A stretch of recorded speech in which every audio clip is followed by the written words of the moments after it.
Hi, welcome to the Coaching Game. I'm Laurie Lawson, and tonight my guest is longtime coach and friend, Deena Kolbert. Deena, thank you for coming to the show. Thank you for having me. Deena, we were just talking before the show started, and Deena has evolved into, I'm going to read it, Certified Executive, Relationship, and Life Coach. Now that sounds like that's really all-encompassing. Tell me about that niche, or that multi-niche, whatever it is. Well, I think as coaches, if we continue to grow, as we do, and Hopefully, yes. learn more about ourselves, first and foremost, our niches change, and I'm highly certified, but the work that I do is primarily with women and with couples and families. Wow, okay. And that's changed a lot. It has. Over the years. I do individual work for sure. And I do group work and workshops. And, right. The coaching word, and, yes. And I've really focused more recently on families and couples and for sure women executives. How did that evolve? Because what were you doing originally? You were doing some executive stuff, right? And heavy duty stuff. Yes. Not that this isn't heavy duty, but I mean. I also have worked with nonprofits. I've done place-based work with nonprofits where you go to whatever country, and I've done work with boards and trying to get them to leverage what's going on. An example of that might be I went to Haiti a few years back. Wow. To a small village which, with all of Haiti, had been decimated by poor Haiti, yeah. There's weather. Not much that hasn't been decimated, Right. yeah. And I was in a small village where the woman who owned the land had put up 700 families in tents on 8 acres. And to see that they continued to thrive in some way. You went there. In the devastation. Oh my gosh. And when I went there, what I discovered was there were themes of nonprofits that had come to support them in different ways. One theme was using solar and climate issues. Yeah. Another theme was support in social workers and others. I don't want to spend a lot of time on this place-based work. It sounds like a whole show. It is. I'm dying to ask you questions, but I'm biting my tongue, yes. But what I do know is that I worked with the board so that they could pool their resources. So if 3 or 4 different universities or nonprofits were supporting them in research and working with them, that if we could get them to network and collaborate, they could leverage the work that they were doing and look for larger grants and spread it out among themselves.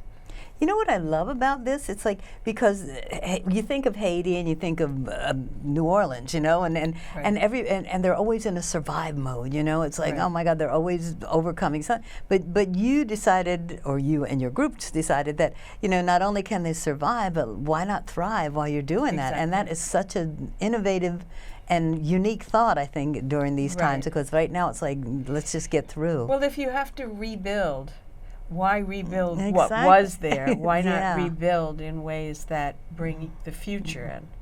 And the boards that you were on, or the group that you were, that realized that I was coaches, consulting or facilitating. So you were, and they work. realized that a coach was the way to go. Right. Wow, that's so hopeful. Good. Yes. Well, that's interesting. So as an example. Yeah, what a great. I'm sure she has a million. Yeah. No, I think we should focus on what I've been working on more Definitely, recently. Yeah. So how did you get to executive relationship and life coaching? Well, I was always doing executive work, but I've focused more on women most recently because I relate to them. I mean, it makes sense, yeah. In one sense, not that I don't relate with men, I do, and I have had many men executives that I work with, but and Yes, it's a habit. It's a habit. Yes, and that's how we correct and self-correct. Yes. Yes. Calling each other on it. And you That's did right. it again. Yeah. That's right. So most recently, in the last year, I started writing workbooks with journals. I love workbooks. And so I've written 3 of them. No, are you saying with journals? So it has an accompanying journal? Yes, With, oh. each workbook So they is have about 70 or 80 pages Great worth idea. of work, and then there's an accompanying journal and sacred guide. A sacred guide. All right. I love Yes. it. And it covers many different issues, but the primary one throughout, if you were to take all of the workshops involved, would be self-worth, self-love, and self-esteem. And so that's what I've really been working on. Wow. And that's applicable to all human beings. Exactly. And maybe some pets too. I don't know. But Exactly. yeah. So my primary experience with women has been low self-worth. And by having low self-worth, they never really ask for what they need. They never move ahead as an executive by really involving themselves and having a voice that's listened to. You know, there are many things that go, and they get a return on their income ultimately by increasing their self-worth. Wow, that's amazing. It's so funny because in the election, the primaries before the election, I said, "Oh man, if you think that prejudice against women is over, wait till you." I was so hopeful. Wait till Hillary wins, then we're really going to see it come about. Well, we saw it come about before she won, unfortunately. Right. But I mean, it really did come to the forefront. It's like there were people who just couldn't hear the voice, like you said. They just could, because it was female, and so it's not only overcoming societal. It's I think the real one is because you take it in and you go, you know what? Sure, my voice is worth less than this voice. And what do you do to fix that? Well, you know, it comes in so many different packages. Certainly, culturally, and yes, and we've seen that. you know, in my own family, my brother was of more importance in the family than I was. And simple things, I remember when we got TV, you know, my father wasn't around very often. He was traveling a lot. But when he came home, of course, he got to choose what he wanted on the TV. When the next in line was my brother, who always got to choose what he wanted. And then my mother got to choose. And so, being the youngest, when did I get to choose? Last. But I never got to never choose. got around to you, yeah. Exactly. Or very rarely when I one day said, "So when is it my turn to choose?" You know, and they were like, let her do you it. know. Just let her do it and she'll be Right. quiet. Right. Yeah. And that's the issue. She'll be quiet. Yeah. And that's just a simple way of learning from when you're very young, growing up, that you don't have a voice, that you're not listened to, you're not seen, and it moves from there. So when you get into a job situation, you usually don't ask for your worth as a woman. You are so grateful that You wait to somebody be told, actually yeah. is going to select you. Yes. That you don't ask not just for your salary, but for the rest of the package. Now, obviously today, young women have learned a lot and Yes. do ask. Yeah. But they don't move up the ladder in the way that they could and should. And that's because of their lack of self-worth. There are other issues also, is when we think of loving or self-love, there's the receiving end of it.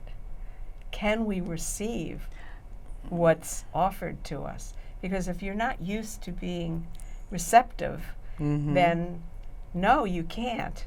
And you don't hear the bids when they come in, because they come in subtle ways. And if you turn those bids down, then when you really want something, you've missed your opportunity. That's an amazing concept. I just read a quote from Joan Rivers, who said, "Luckily, I knew how to take every door that offered an opportunity." Exactly. I wasn't taught that, and I have, and I always said, nobody taught me how to make money. You know, I had to figure that out all by myself. Exactly. Whereas I have male cousins that are millionaires. That just comes very natural to them, and I'm going, well, nobody taught me that. It's like, and it's regionally also. Simple banking. Yes, exactly. Simple banking. I still know females that don't know how to write a check or balance a checkbook, and it's like, wow, you know. Right. And then how can that person progress in work? Yeah, it's kind of amazing when you think about it that we've come as far as we have and overcome so much. And again, I hate to keep referring to it, but I think this year has shown us that, you know, there's still a ways to go. We've come further, but so you're saying it starts all with your self-esteem, and then you can bring it on out to the rest of your life? When you have that foundation of self-worth, nobody can take it from you. It's a known wisdom and a known knowledge, and nobody can take that center from you. And that emanates out to everybody else because they receive you differently than if you don't have self-worth. Interesting. And if they don't, I mean, then is that a place you'd want to work, or is that a partner you'd want to have? Well, then that opens up other issues that you can work on. But from the beginning, if you have a strong foundation, nothing can stop you. You're motivated, you're inspired to move forward because you're not struggling with who you are. You're struggling to help others. See who you are. Oh, okay. You're struggling to show other people who you are. Right. Got it. Right.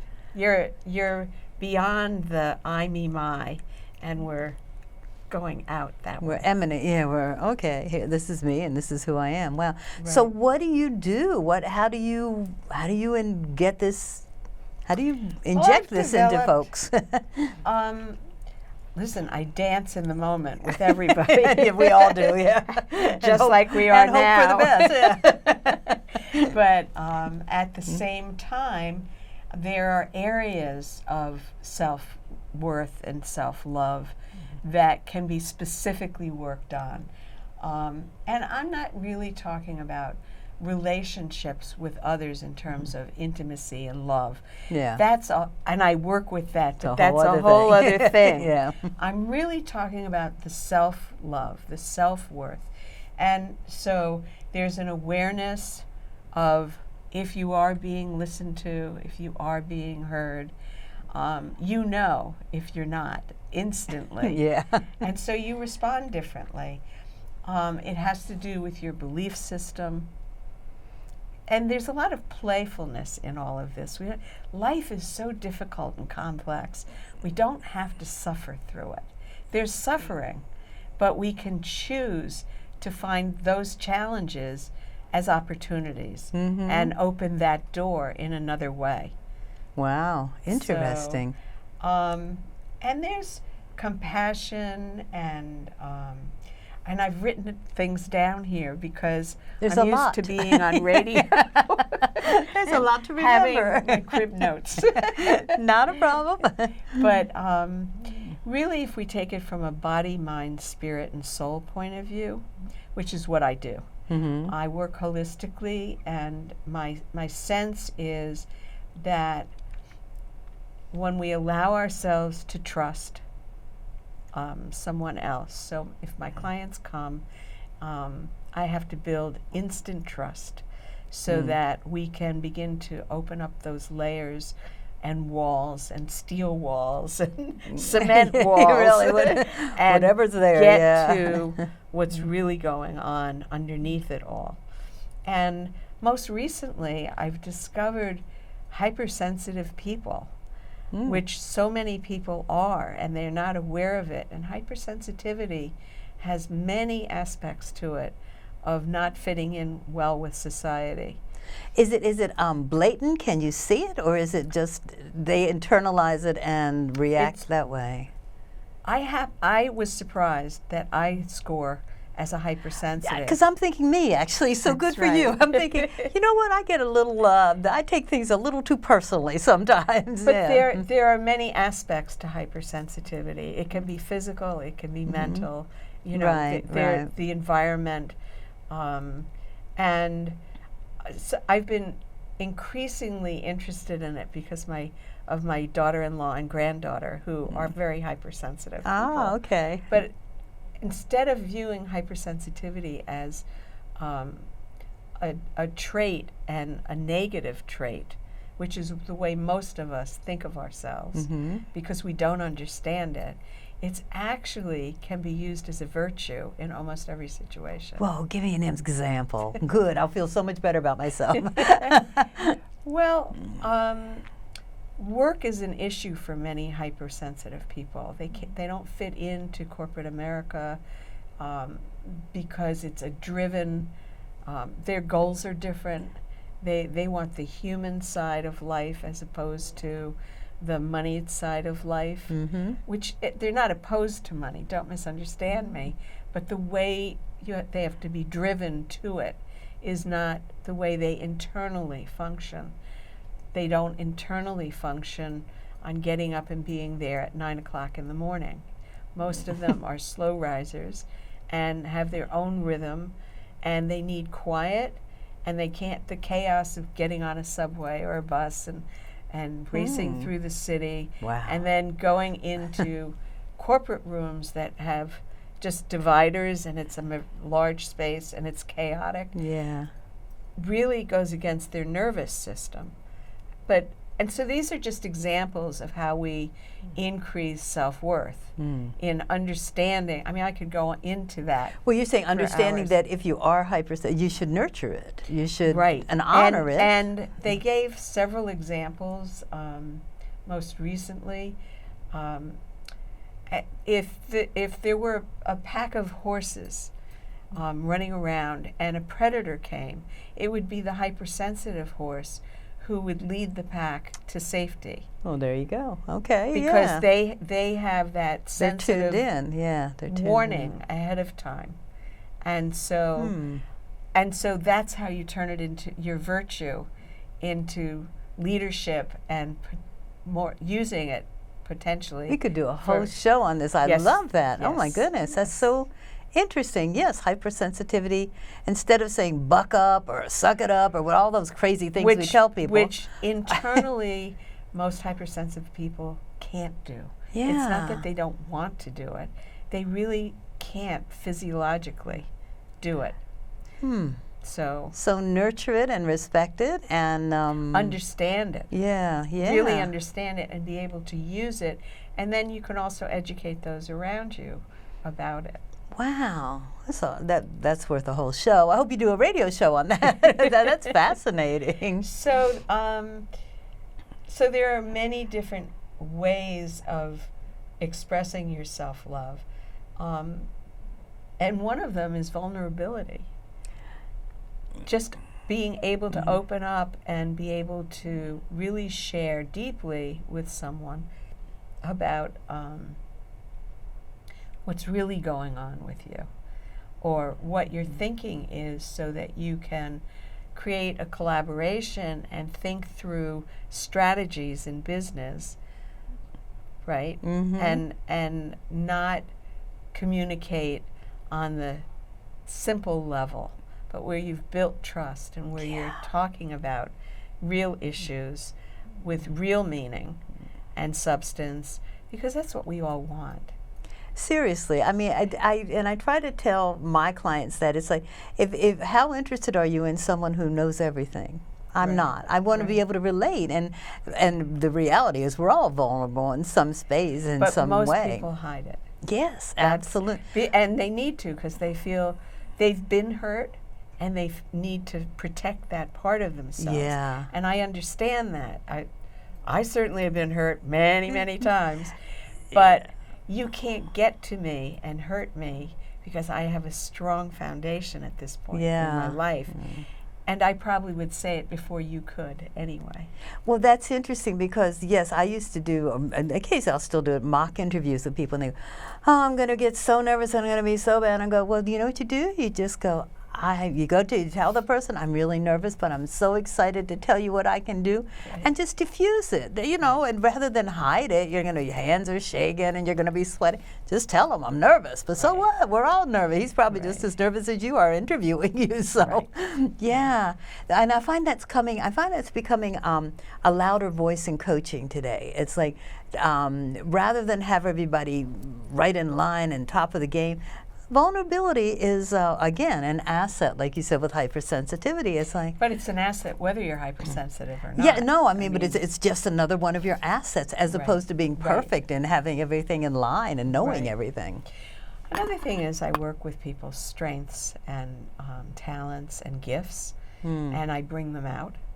I don't bring them out. They're there to be brought out. Yes. But I open the door. Yeah. And we focus primarily on strengths and talents and gifts, because why work with your weakness? It's what I tell my clients often.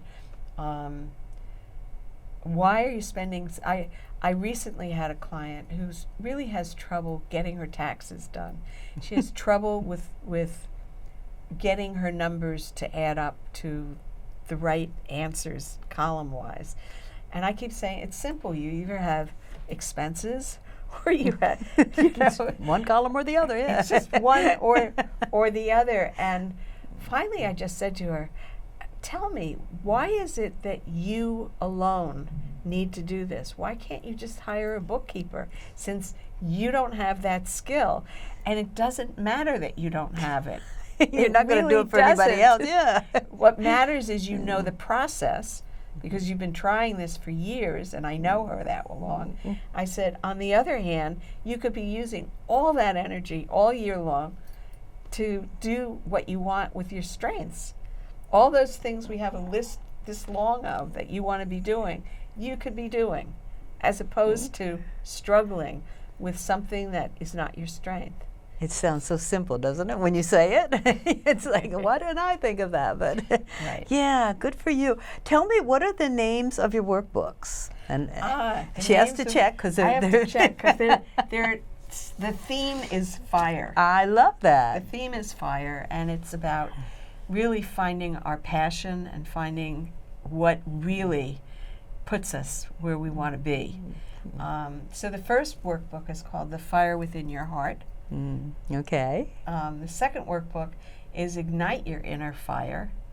And the third workbook is Hearts on Fire, because we're there. Already, we're doing it now. We're doing it. So are they, in these workbooks, are they going to find like exercises to help them ignite their passions and find their passions? I've been running it so far as workshops in small groups, because people hear other people's reactions, and then it opens their thinking up. Yeah, yeah. And I will, in the coming months, move it into just a self-contained workbook that one can do without me. Oh, okay. Oh, so this is like in complement to a workshop, or right now they are. But I'm reformatting. I'm in the process.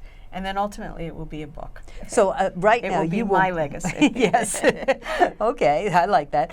So right now you're guiding them through the workbooks, and then eventually you're going to have self-guided workbooks. Right. Oh, okay, fantastic. And with that comes the journal, and the sacred. What do you call it? The sacred guide. It's the sacred journal. Yeah. If you really do the work, then you really get the response. And if you don't do the work, like everything else in school, we don't learn. That's it. That's it. Now, for your typical client, will they know? Certainly, I know they won't. I know the answer to this question already, but maybe I'm wrong. Will they know that it's like, oh, I'm suffering from low self-esteem, or they'll know, oh no, my job is not working? And I ask them if they struggle with things like overwhelm and things that one could control if they understood how. Yeah. And they get overwhelmed very easily, because of a whole series of things that, they don't have clarity, which they need. what are you spending your time on, and why are you doing that? What's your purpose? Where are you headed? What is it you want to be doing? That's the hard Is one, this right? fulfilling your dream? Yeah. You know, and at times, I mean, for a long time, I did many things in my lifetime because I didn't fit into the corporate structure. And so, and I kept saying, well, what's the thread of all of these many backgrounds that I have? And the thread is I'm a teacher. That's really That's my interesting. thread. And I like that because I look at my resume and I go, but it all worked out. But it's like, what was this design? Now I'm going to go look at mine and go, what was the thread? I like that, yeah. The thread for me was really not teacher in front of the classroom in public school. Yeah, with a blackboard, not that. Not that kind of, but I was a speech pathologist and audiologist, and I was highly specialized. I worked with stroke patients and Parkinson's, but the thread of all of that was really the teaching, reteaching them to function in a way. And then I opened a pottery. Hello. Oh, your resume looks like mine. Okay, yeah. Yes. And there I opened a studio and I started teaching, you know. And then I worked for some nonprofits, and that's what I'm saying is that you have to find the thread of who you are, your core values. Dig deep, figure it out, because it doesn't make sense. Or hire a coach to help you. Yes, exactly. Yeah. So that's what I do a lot with women. With couples, I try and educate them so you know, it takes two to be able to make this partnership work. And usually somebody, if I get the couple, they come in and they're sure it's one person's fault completely. Well, of course. And always the other person, yes. Right. So you kind of open that up. We only have like 45 seconds left. Do you believe that? Wow. We have to do Deena Kolbert part 2. Because she's got so much going on. I want to encourage you to go to her website, and if nothing else, sign up for her newsletter. You do great newsletters. That's true. The website is right on the bottom there, DeenaKolbert.com. And check that. It's only value and service that I give. It's free, and I don't tell you about workshops or anything. No, and I always just say, oh wow, and it's something to chew on. I really like it. It's a meaty, it's a meaty newsletter. I want to thank you so much. I'm so glad we reconnected because we've both been kicking around for a while. And thank you for being on the Coaching Game. You were fantastic. Thank you, Deena. Thanks for having me.